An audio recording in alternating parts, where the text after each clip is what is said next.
Morning to all of you. Now we are about to learn the ribs, the thoracic cage. First, we would like to overview the ribs, all ribs, and we are going to categorize the ribs or classify the ribs. Then we are going to learn the parts of a typical rib, especially, and side determination, the anatomical position of the rib. Then we'll see the joints and the attachments finally. Now we'll have the overview of the thoracic cage. As we are observing in front of us is the thoracic cage, which is of truncated cone shape. We can observe the thoracic cage from below.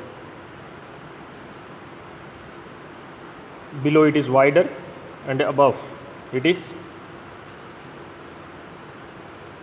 narrowed. We can observe that below it is widened, and in the center we can find the sternum, and on the back or behind we can observe the vertebral column. And if you observe the ribs, few ribs are attached to the vertebral column as well as to the sternum, and few ribs are attached to the cartilages. So now we'll categorize the ribs. Before categorization, once again we'll observe these ribs. 1, 2, we'll number the ribs from above downwards. 1, 2, 3, 4, 5, 6, 7. The seventh one, if you observe, is the longest one. Seventh one is the longest one. You can observe this one, and which is going to articulate with the cartilage of a corresponding level. Then this can be considered as the longest one. Then the 8th, 9th, then 10, 11th. If you observe the 8th, 9th and 10th, they're articulating or joining with the cartilage which is above. Then the 11th one and the 12th one. So now we are able to observe all the ribs from above downwards. First to 12th one, there are 12 pairs of ribs, both sides, right side as well as left side. Right side pair we can see, and the left side also we can see. Now we categorize them based on their features. We categorize them as the typical as well as atypical ones. With the normal and the same features, we consider them as the typical ones. For example, now we'll see the 3rd, 4th, 5th, 6th, 7th, 8th. How many they are? 3rd, 4th, 5th, 6th, 7th, 8th and 9th. So these ribs are looking same and they are considered as typical ones. These are considered as the typical ones. We will remember the calculations in the mathematics easily. These 7 ribs are considered as the typical ones. And the today's demonstration is about the typical ribs only. We will just have a note on the atypical ribs also. First one, this one, the second one, this one, and the 10th one, 11th and the 12th are considered as atypical ones. They are 5 in number as per the features or the normal features concerned. So we consider them which are having the same and normal features are considered as the typical ones. They are 7 in number, 3 to 9, 3 to 9. Then based on the categorization, second categorization is there based on their articulations. Based on their articulations,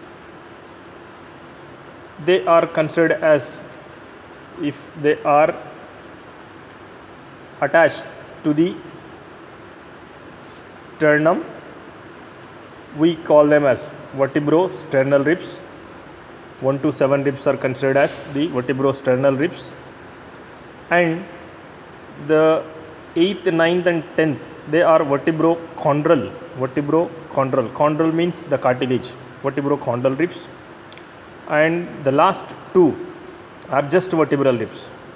Just vertebral ribs also can be called as floating ribs. They do not attach to the any cartilage or any other area or the sternum even. So they are considered as the 11th and the 12th ones are called as vertebral ribs. Finally, the first 7 ribs are vertebrosternal. We also categorize them under true based on sternal attachment, the sternal relation. We consider them as the true ribs because they are attached posteriorly with the vertebral column and also anteriorly with the sternum. We categorize them under the true ribs, whereas the false remaining all considered as a false ribs. Based on articulation, first 7 ribs are considered as a vertebrosternal. The remaining 3, 8th, 9th and 10th are considered as the vertebrochondral. The 11th and 12th are considered just vertebral or can be called as floating ribs also. This is the overview of the thoracic cage as well as ribs. Now we'll just have a look on the parts of the typical rib. Here we go with the rib, 1 rib and 2 thoracic vertebrae. For detailed explanation about the articulations and the attachments of the rib, the one which is in my hand is the typical rib, no doubt. The reason behind it is that we'll see the typical features of a rib, the typical rib. The parts, we can see parts of a typical rib, and you can observe the head. This part is considered as the head. Then after that there is a constricted part is called as a neck. Then this whole part is considered as a shaft. This is the anterior end, which is concave anterior end, and this is considered as the head with its crust here, and above there is a demifacet, below also there is a demifacet. Now we will discuss in detail about each and every part of the typical rib. Yes, the head is there, and head consists of a crust with its 2 demifacets. Above one is the smaller one, below one is the larger one. The larger facet, this is the larger facet which is going to articulate with my thumb is showing the larger facet which is going to articulate with the corresponding vertebra, whereas this the smaller demifacet is going to articulate with the higher vertebra. I repeat, the lower larger facet is going to articulate with the corresponding vertebra, whereas the smaller demifacet, superior demifacet, is going to articulate with the higher vertebra. If it is a 5th, I repeat with an example, if it is a 5th rib, the lower larger demifacet is going to articulate with the 5th thoracic vertebra only. Now we'll see. Then what about the crust? Crust is giving an attachment to the intra-articular ligament, and we can consider it as a part of the triradiate ligament also, and we also can call it as intra-articular ligament. It exactly articulates or corresponds to the intervertebral disc in between these 2 vertebrae. The crust is articulating exactly joining with the intervertebral disc. Then the next part is the constricted part is called as the neck. Neck consists of the superior border and the inferior border. This one is the superior border. My index finger is showing the superior border, which is also can be called as a crust.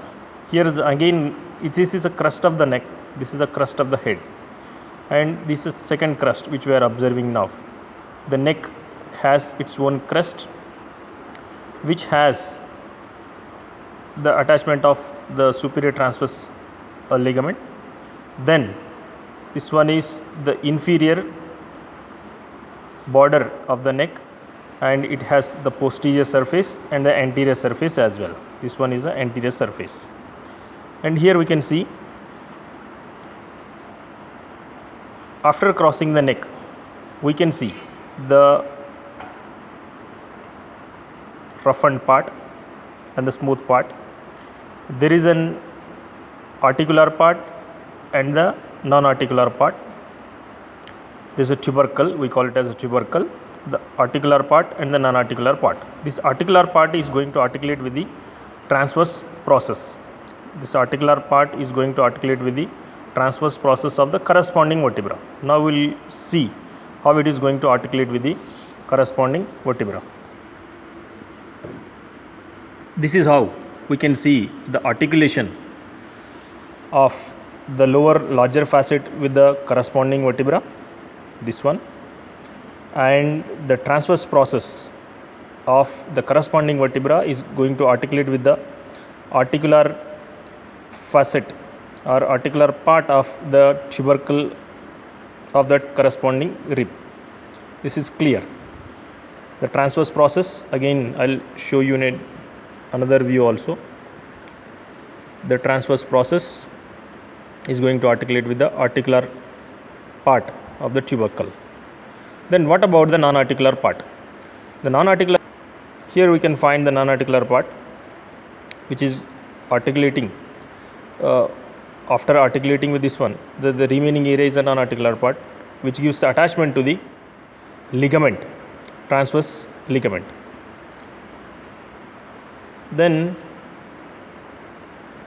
shaft, we can see the shaft consists of the curves we can observe, then angles, this is one angle posteriorly, and another one is the anterior angle is here.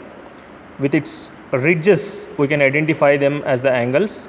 This one is the posterior angle which is more prone for the fractures because of its curve. Then here we can find the another oblique ridge.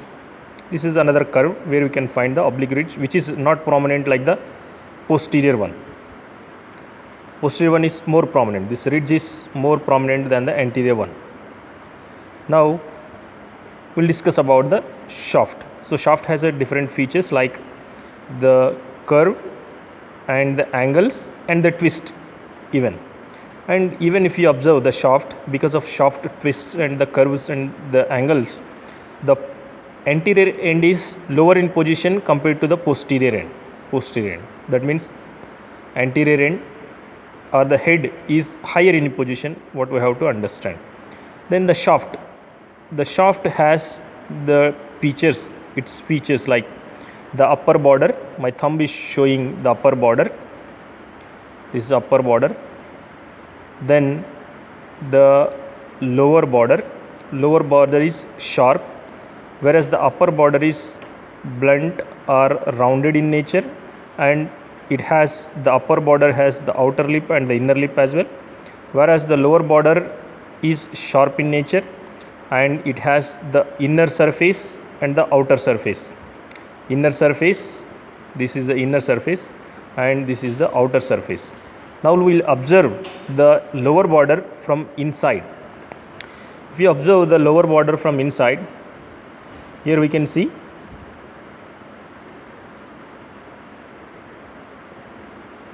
the costal groove we have to appreciate. Now the pen nib is showing the inferior border which is sharp in nature. Here we can see we are observing the inferior border. Just little above the inferior border there is a ridge, prominent ridge can be seen. Now it is clear, and this depression is prominently seen. This depression is called as costal groove, which is the cardinal feature of this typical rib. and all ribs we are observing. So here the costal groove can be seen clearly, the inferior border, the costal groove and the ridge above it. It is clear. Now we discuss about the attachments. Here the inferior border is giving attachment to the external intercostal muscle. External intercostal muscle, from which the fibers are taking origin and directed downwards and medially. In this manner they will take origin and directed towards the lower rib, upper border. Then here we can see this is the costal groove. Costal groove consists of the floor. Floor gives the attachment to the internal intercostal muscle, whereas the ridge is giving attachment to the innermost intercostal muscle or intercostalis intimi. Here the costal groove, again between these two, between the ridge and the origin of the internal intercostal muscle, there is a gap. In this gap, this small gap, there will be a neurovascular plane which consists of the intercostal vein, artery and nerve in an order. They are considered as a VAN mnemonic. So VAN structures we call them as neurovascular bundle in the form of VAN, vein, artery and nerve. They are in an order from above downwards. So it is clear. Now we will go ahead. So this whole area, the inner surface is covered by the pleura, parietal pleura. Now we will observe the superior border. Superior border consists of the outer lip and the inner lip. Outer lip gets the attachment of the insertion from above rib of the external intercostal muscle, whereas the inner lip gets the attachment of the internal intercostal muscle as well as the innermost intercostal muscle or the intercostalis intimi. Now I repeat, outer lip gets the attachment of the external intercostal muscle, inner lip gets the attachment of internal intercostal muscle as well as the innermost intercostal muscle. And the shaft we will see. So from the neck, after the neck, it continues and ends at the level of the costochondral junction. Then we will see the outer surface. What about the outer surface? Outer surface has a ridge,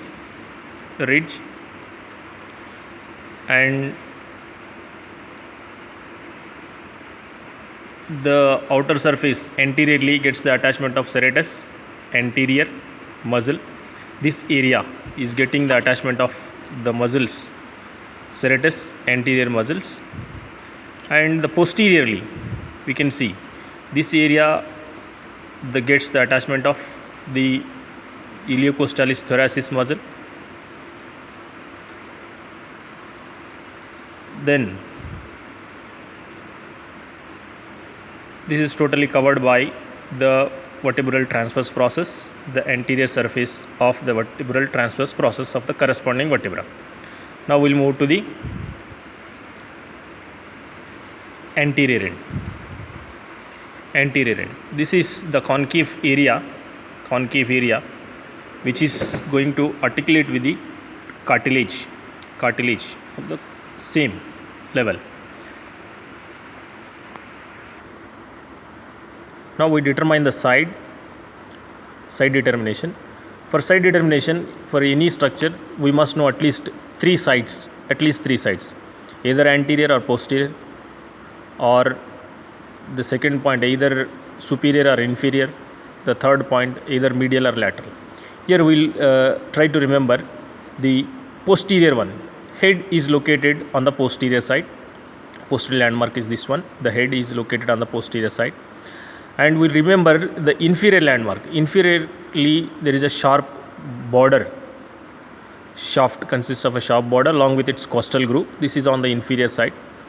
And the median axis and the internals or inner surface is directed medially. So any three features we remember.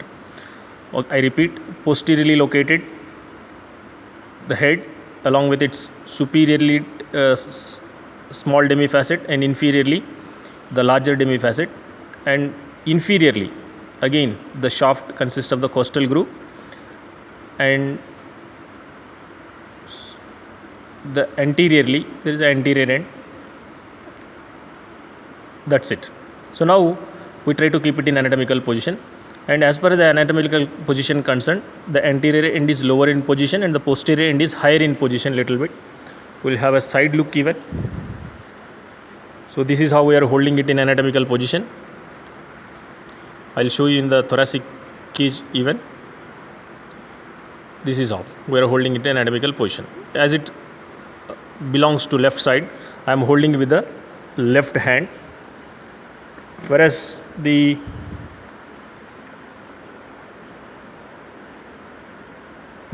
belongs to left side. Now we can see the two vertebrae have been articulated. Then here you can see the gap which is meant for the intervertebral disc. Here we can see the articular facets, the one above, the one below. Here we are going to articulate the vertebra. So now we can see we have articulated the vertebra with the rib, or the rib with the vertebrae. So two vertebrae we have selected, and the typical vertebrae, thoracic vertebrae, and the rib is articulating with the transverse process. Here you can observe. Then again you can see from the anterior side also we can see, which is articulating with the junction. Here you can observe the junction. Here you can observe the junction between the two thoracic vertebrae. I'll show you the same in the thoracic cage also. We are selecting 1, 2, 3, fourth rib, and we try to appreciate the transverse process of the fourth thoracic vertebra, and this one is the non-articular part of the tubercle of the neck, the rib, and this is the articular part which is going to articulate with the transverse process. Now we'll observe the same thing from inside.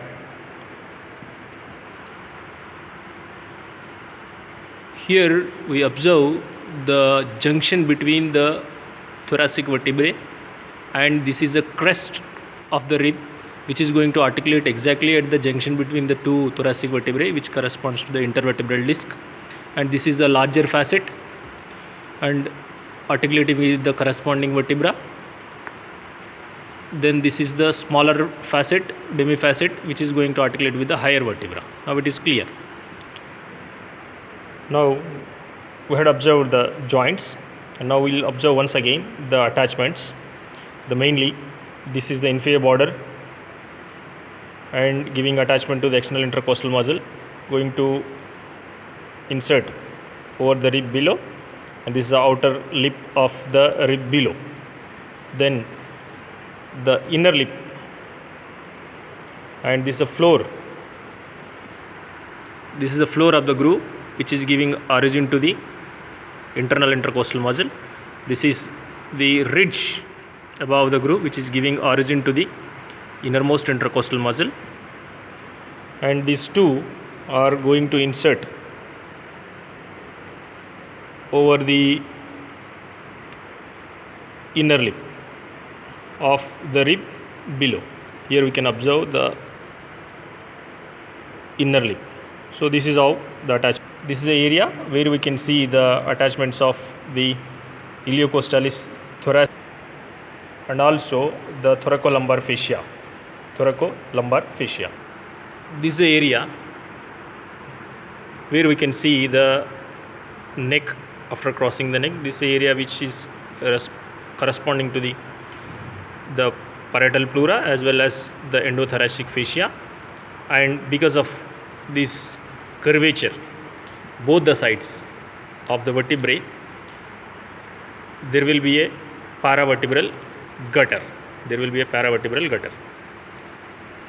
So I repeat once again. Today we learned in detail about the typical rib, in which we have introduced the thoracic cage, in which we categorized the ribs into typical and atypical. 3 to 9 are considered as the typical ones, and the true and false 1 to 7 are considered as the true, and the remaining are false. There will be another type of categorization in which the vertebrosternal, vertebrochondral and vertebral or the fruiting ribs also are classified. Then we have described the parts of the typical rib, including the head with its facets and the crest, then the neck with its crest and the remaining features, and the shaft, including the shaft which is angled, twisted and curved, and with its upper border consists of inner lip, outer lip, and the lower border consists of the costal groove and the ridge, and we have determined the side also even based on the features. Then we have seen the joints, vertebrocostal joints even. Then we have seen we have described the attachments also. This is about the overall the typical ribs for demonstration. Thank you very much.